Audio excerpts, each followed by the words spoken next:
오늘 이 시간에는 해수의 특별한 성질, 즉 해수의 특성 두 번째 시간이 되겠는데요. 지난 시간에는 해수의 수온 분포, 즉 해수의 온도에 대해서 배워보았습니다. 오늘 시간에는 바닷물이 얼마나 짠지를 나타내는 해수의 염분에 대해서 살펴볼 텐데요. 이 염분은 바닷물 속에 여러 가지 물질들이 녹아 있는데 그 중에서 쓴맛, 짠맛, 또 여러 가지 맛을 나타내는 물질들이 녹아 있는데 그 녹아 있는 정도를 표현한 그런 개념입니다. 오늘 수업에서는 이렇게 바닷물에 녹아 있는 여러 가지 물질들을 표현할 때 몇 가지 용어와 개념들을 가지고 정리할 수 있는데요. 염류, 또 염분, 또 염분비 일정 법칙이라고 하는 이 세 가지 개념에 대해서 오늘 이야기하려고 합니다.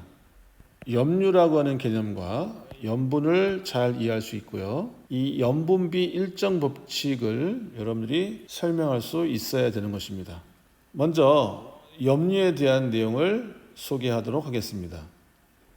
이 바닷물 속에는 여러 가지 물질들이 녹아 있는데요. 이 바닷물 속에 녹아 있는 여러 가지 물질, 즉 해수에 녹아 있는 여러 가지 물질을 표현할 때 한 단어로 나타내는데 그것을 염류라고 하는 것입니다. 바닷물에 녹아있는, 즉 해수에 녹아있는 여러 가지 물질들을 한마디로 표현한 것이 염류라고 하는데요. 이 바닷물은 짠맛, 쓴맛 또는 비린맛 여러 가지 맛을 느낄 수 있는 물질들이 녹아있다는 것입니다. 이렇게 여러 가지 물질들이 녹아있는 이 바닷물 속에 녹아있는 이러한 여러 가지 물질들을 다 모아서 그것을 한마디로 표현할 때 염류라고 부른다는 것이죠. 그러면 이 염료에는 어떤 것들이 있는지 그것을 살펴보는 것이 또 첫 번째 내용인데요. 다음 그림을 보면 여러분들이 그 중에서 어떤 물질이 가장 많고 또 그것의 특징이 무엇인지를 한눈에 볼 수 있습니다. 교과서 252페이지 그림 7-6 이 그래프를 보면 해수 1000g을 준비해서 분석을 조사해봤더니 그 안에는 35g이라고 하는 여러 가지 물질들이 녹아 있다는 것입니다.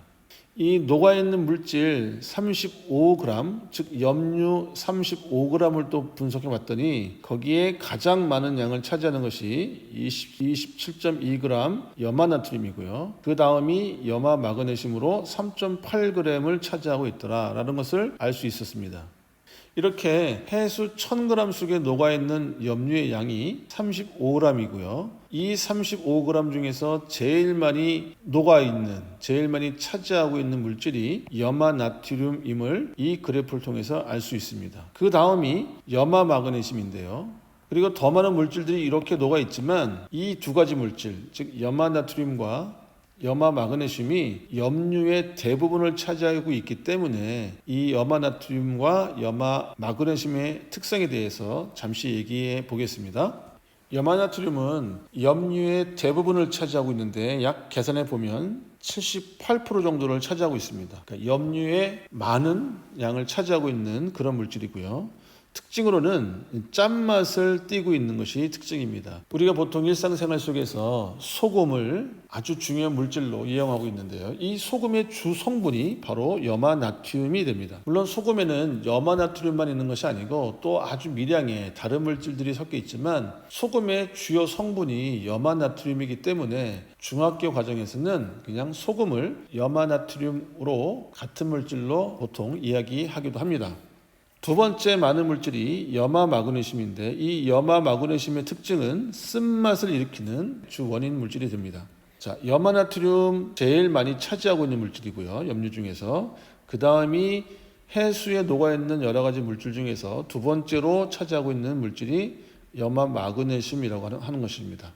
그래서 여러분들은 반드시 염류가 무엇이냐? 해수에 녹아있는 여러 가지 물질을 한마디로 표현한 것을 염류라고 하는 것이고 그 염류 안에는 78%가 염화나트륨이고 나머지 한 11% 정도가 염화마그네슘이다 라고 정리하시고 염화나트륨은 짠맛, 염화마그네슘은 쓴맛 이 정도로 여러분들이 정리하면 되겠습니다.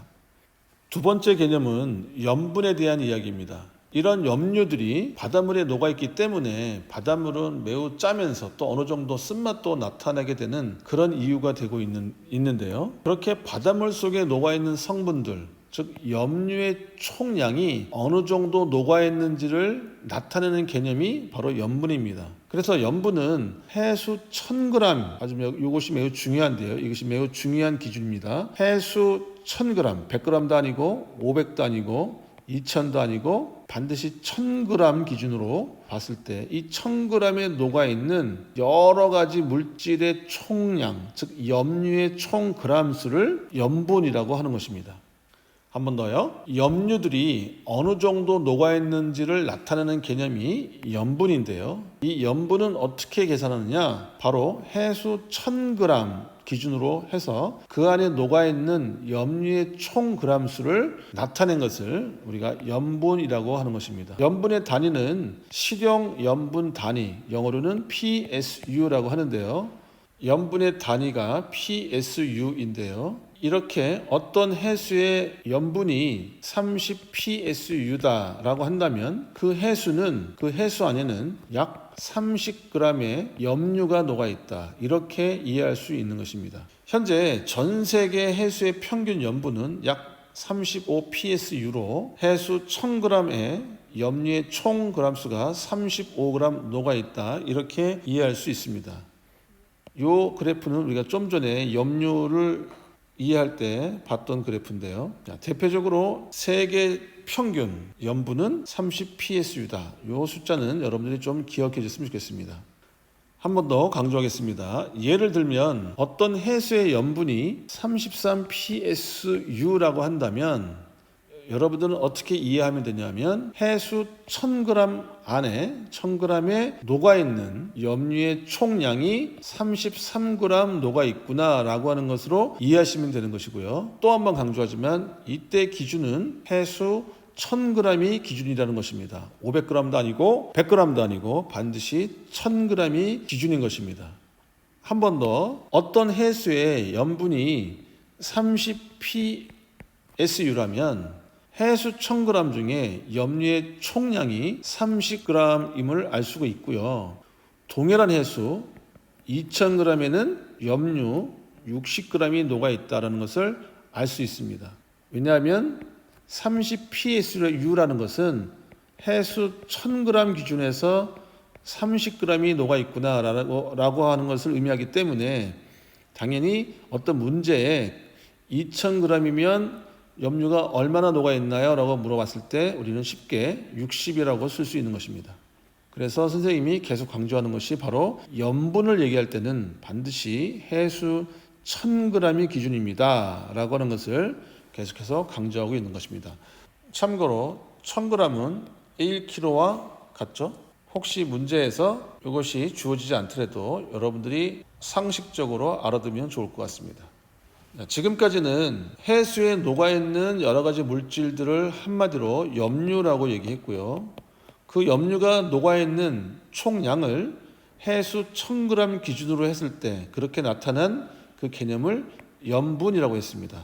그때 염분의 단위는 PSU라고 표시하고요. 전 세계 해수 평균의 염분은 현재 35psu로 정리하면 되겠습니다. 그런데 이 염분은 이 세 가지 요인으로 인해서 영향을 받습니다. 어느 해수의 염분은 1년 내내 일정한 것이 아니고 다음과 같은 요인들, 즉 증발량과 강수량의 차이, 그 다음에 육지에서 바다로 흘러들어가는 이 담수의 양, 즉 호수나 지하수나 강물이 바다로 흘러들어가게 되는데 그 양에 따라서도 염분이 바뀌고요. 또 한 가지는 주로 이제 극지방에 해당되는 얘기인데 해수가 얼거나 또 얼었던 빙하가 녹는 정도에 따라서 염분의 정도가 높아질 수도 있고 낮아질 수도 있다는 겁니다. 이렇게 세 가지 요인에 의해서 해수의 염분이 일정하지 않고 계속 바뀌게 된다는 것인데 같은 장소이더라도 그래서 계절에 따라서 바뀔 수 있다는 겁니다. 실제적으로 바뀌고 있는 것이고요. 먼저 증발량과 강수량 차이를 놓고 봤을 때 증발량, 즉 태양복서 에너지에 의해서 바닷물 자체가 증발되어지는 것이죠. 이 증발량이 비가 오거나 눈이 오는 그 양보다 많은 곳에서는 아무래도 바닷물 자체가 줄어들기 때문에 염류는 그대로 있지만 바닷물이 줄어들기 때문에 전체적으로 염분이 높다라고 나타나게 되는 것이고요. 반대로 강수량, 빗물이 더 많을 경우에 증발량보다 더 많은 곳에서는 염분이 낮게 나타날 수밖에 없겠죠. 두 번째 이유는 이 하천수나 육지에서 흐르고 있는 하천수 또는 지하수가 흘러 들어가서 바다로 유입되는데, 이렇게 바다로 유입되는 담수의 양이 많은 지역은 당연히 염분이 낮을 수밖에 없는 것이죠. 또 한 가지 염분에 영향을 주는 요인 중에 대표적인 게 지방에서 나타나는 것인데요. 해수가 언다, 이것을 우리가 이제 어려운 말로 결빙이라고 얘기하죠. 녹는 것, 빙하가 녹는 것을 해빙이라고 하고요. 계절에 따라서 해수가 얼게 되면, 그래서 빙하가 되면 그 언 만큼 바닷물이 줄어들기 때문에 이 바닷물이 얼 때는 염류는 얼지 않고요. 바닷물 자체만 얼게 되는 것이거든요. 그러기 때문에 바닷물 자체가 줄어들었기 때문에 염분이 높게 나타나게 되는 것이고요. 반대로 빙하가 녹는 곳, 해빙이 되는 그런 곳에서는 바닷물 양 자체가 늘어나기 때문에 빙하가 녹아서 바닷물이 되기 때문에 염분이 전체적으로 낮게 된다는 것입니다. 이렇게 세 가지 이유, 강수량과 증발량의 차이, 두 번째 담수의 양, 바다로 유입되는 담수의 양, 세 번째 해수의 결빙과 해빙에 따른 염분의 변화, 이 세 가지 요인에 의해서 해수의 염분은 항상 일정하지 않고 상황에 따라서 다르게 나타난다. 이것이 염분의 특성이고 염분을 이해할 때 한 가지 주의해야 될 사항입니다. 그럼 이제 마지막으로 해수에 녹아있는 그 여러 가지 물질들, 즉 염류의 비율에 대해서 알아볼 텐데요.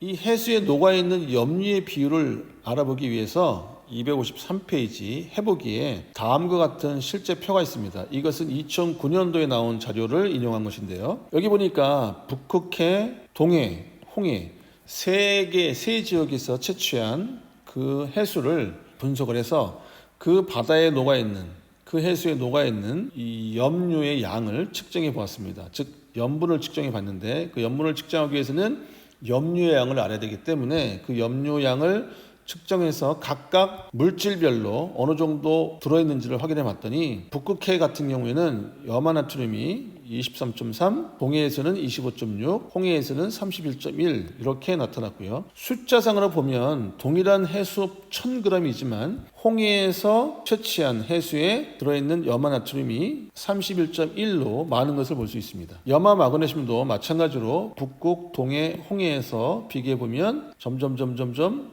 홍해 바다가 더 많이 들어있는 것을 알 수 있습니다. 다른 물질도 마찬가지고요. 자, 이렇게 해수 1000g에 녹아있는 각각의 평균 염류의 양은 어떻게 되느냐? 자, 염류의 양은 여기 나와 있는 물질들을 다 더하면 되겠죠. 이렇게. 그러면 북극해에 들어있는 염류의 양은 어떻게 되느냐? 이걸 다 더하면 약 30g이 나오고요. 동해 바다는 다 더하면 33g이 나오고요. 홍해는 요거 다 더하면 40g이 되겠네요. 40g. 이렇게 계산되어 줄 수 있습니다. 자, 북극해는 해수 1000g의 총 염류가 30g 녹아 있고요. 동해 바다는 해수 1000g에 33g 녹아 있음을 알 수 있고요. 홍해는 40g 녹아 있는 것을 이 표를 통해서 우리가 이해할 수 있는 것이죠. 자, 그렇다면 이 각각의 요 해수의 각각의 염분은 어떻게 되느냐? 자, 북극해는 다 더하면 30g 나오니까 우리는 이것을 30psu라고 정리할 수 있고요. 동해 바다는 아까 다 더했더니 33g 염류가 총량 나왔거든요. 그러니까 염분은 33psu라고 쓰면 되고요. 홍해 바다도 마찬가지로 각각의 염류를 다 더했더니, 물질들을 정했더니 염류의 총량이 40g 나왔으니까 홍해 바다의 염분은 40psu입니다 라고 이렇게 쓰면 되겠습니다. 두 번째 질문은 각 해역에서, 즉 북극해, 동해, 홍해에서 전체 염류 중 염화나트륨이 차지하는 비율을 계산하고 띠 그래프로 색칠해 보자라고 하는 미션이 있는데요. 이것을 여러분들이 정확하게 이해해야 됩니다. 그렇게 어려운 것은 아닌데 이 비율을 계산한다라고 하는 것에 초점을 맞춰서 이해했으면 좋겠습니다. 자, 여기 보니까 염류의 비율을 계산하는 방법, 그래서 253페이지에 나와 있는데요. 전체 염류 중에서 한 가지 염류가 차지하는 비율을 계산하는 방식은 이렇게 되겠죠. 전체 염류가 만약에 30이라면 북극해의 경우에는 염화나트륨이 23.3이니까 염화나트륨이 차지하는 비율을 계산해 보면 30분의 23.3 그리고 곱하기 100을 해주면 북극해에서 해수 중에 들어있는 염화나트륨의 비율을 알 수 있죠. 이거 계산하면 약 78%가 나옵니다. 이렇게 각각 북극해, 동해, 홍해에서 채취한 해수에 들어있는 염화나트륨이 차지하고 있는 비율을 계산해 보면 다음과 같습니다. 질문이 염화나트륨이라고 하는 이 물질이 차지하고 있는 비율입니다. 해수에 녹아있는 염류 중에서 전체 염류 양 중에서 염화나트륨이 차지하고 있는 그 비율을 계산해 보면 북극해 경우에는 30분의 23.3 하니까 약 78% 나왔고요. 동해바다는 전체 염류가 33이고요. 그때 차지하고 있는 염화나트륨의 양은 25.6이었고요. 그래서 요거를 계산해 보면 역시 마찬가지로 약 78%가 나옴을 알 수 있습니다. 세 번째, 홍해바다에서 채취한 해수에 들어있는 염류의 총량은 40g이었고요. 이 40g 중에서 염화나트륨이 차지하고 있는 양이 31.1이었습니다. 그런데 그것을 비율로 계산해 보면 약 78%를 차지하고 있구나라고 하는 것을 요 계산식에 의해서 각각 얻을 수 있었습니다. 자, 여기서 우리가 본 바와 같이 염류의 총량이 바다마다 다르고요. 또 염류의 총량 중에 들어있는 염화나트륨이라고 하는 염류의 양이 다 다르지만 그 총 염류의 양 중에서 어떤 특정한 한 가지 염류의 이 양은 다를지라도 이렇게 양은 다를지라도 차지하고 있는 비율은 어떤 바다이든지 간에 동일하게 염화나트륨의 경우에는 78%인 것을 확인할 수 있다는 것입니다. 이것이 매우 중요한 사실입니다. 이를 통해서 그래프로 나타내 보면 북극의 경우에는 78이니까 이 정도 되겠죠. 마찬가지로 동해도 여기 시각적으로 나타난 그래프를 통해서도 같은 비율로 염화나트륨이 총 전체 염류의 동일한 비율로 78% 들어있음을 확인할 수 있습니다. 이처럼 세 가지 종류의 해역의 염분은 다 다릅니다. 아까 북극해의 경우에는 30psu였고요. 동해바다는 33psu였고 홍해는 40psu처럼 염분은 다 다릅니다. 모든 해역마다 바다마다 이 염분 값은 다르지만 각각의 해역에서 차지하는 염화나트륨의 비율이 모두 약 78%로 같은 것을 확인할 수 있다는 것입니다. 이와 같이 해수에 녹아있는 염류의 양은 다를지라도 해역마다 다를지라도 염화나트륨, 염화마그네슘, 또 황산마그네슘 등등등 해수에 녹아있는 각각의 염류가 차지하는 비율은 어느 해역에서든지 간에 항상 일정한 비율로 나타난다. 이런 것을 우리가 뭐라고 부르냐면 이것을 염분비 일정 법칙이라고 합니다. 이러한 염분비 일정 법칙이 모든 바다에서 성립되어지기 때문에 어느 해역에서나 어느 바다에서나 염화나트륨의 비율이 78%로 항상 높기 때문에 바닷물은 해수는 언제나 짠맛이 강하게 나타나게 되는 것입니다. 녹아있는 전체 염류의 양은 해역마다 다릅니다. 하지만 각각의 염류가 차지하는 비율은 어느 해역에서나 일정하다라고 하는 사실을 알게 되어 그것을 염분비 일정 법칙이라는 용어와 개념으로 정리한 것입니다. 방금 전에 본 염화나트륨은 78%로 모든 해역에서 채취하는 바닷물 속에는 78 비율만큼 들어있고요. 염화마그네슘은 해역마다 들어있는 양은 다를지라도 전체 염류 중에서 차지하고 있는 염화마그네슘의 비율은 약 11%로 동일한 값을 나타납니다. 그것은 다른 물질도 마찬가지고요. 그래서 각각의 염류가 차지하는 비율, 요 의미를 한 번 더 되새기시고요. 그래서 이 비율은 어느 바다에서나 어느 해역에서나 일정하다. 이 사실이 염분비 일정 법칙이라고 하는 개념으로 정리한 것입니다.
스스로 확인하기 첫 번째 문제입니다. 해수 1000g에 녹아있는 염류의 총량을 그람수로 나타낸 것을 염분이라고 합니다. 두 번째, 해수에 포함된 염류의 총량은 달라도 각각의 염류가 차지하는 비율은 일정한데 이를 무엇이라고 하냐면 염분비 일정 법칙이라고 합니다. 세 번째, 빙하가 녹는 곳의 염분은 주변의 염분보다 낮은데 그 까닭을 설명해 보자. 앞서서 말씀드린 것처럼 빙하가 녹은 물은 우리가 그것을 빙하수라고 하는데 이 빙하수에는 염류가 포함되어 있지 않은 담수입니다. 담수. 그러니까 이 담수가 공급되어지면 바닷물 자체가 그 빙하가 녹아서 스며든 그 바닷물은 묽게 되기 때문에 염분 자체가 주변보다 낮아지게 되는 것이죠. 그것을 정리해 보면 다음과 같습니다. 빙하가 녹는 곳에는 염류가 포함되지 않은 담수인 이 빙하수가 공급되기 때문에 담수가 공급되면 바닷물이 묽어져서 염분이 낮게 된다. 이렇게 정리하면 되겠습니다. 그 옆에 있는 가로놓기가 있네요. 자, 해수에는 무엇이 가장 많이 녹아 있어서 짠맛이 강하다. 자, 이 가로니는 그렇죠. 염화나트륨이라고 넣으면 되겠습니다.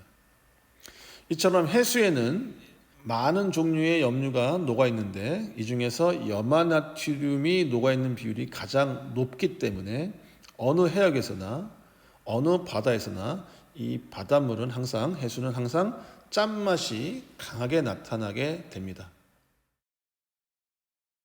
참고로 이것은 우리나라 주변, 즉 동해바다와 서해바다 쪽에 8월달 기준으로 염분을 조사한 것인데요. 보는 바와 같이 동해안 쪽은 33.8 정도의 염분을 나타내는데 같은 8월달인데도 서해안 쪽은 31 정도로 동해안보다는 낮습니다. 그 이유가 분명히 있을 텐데요. 염분이 어느 곳이든 일정하지 않다라고 하는 것을 설명할 때 두 번째 이유가 담수의 유입에 따라서 바닷물이 희석이 되니까 묽어지니까 염분이 낮아지게 된다 그랬는데 자, 서해안이 동해안보다 낮은 이유는 우리나라 지형상 동쪽은 지형이 좀 높고요.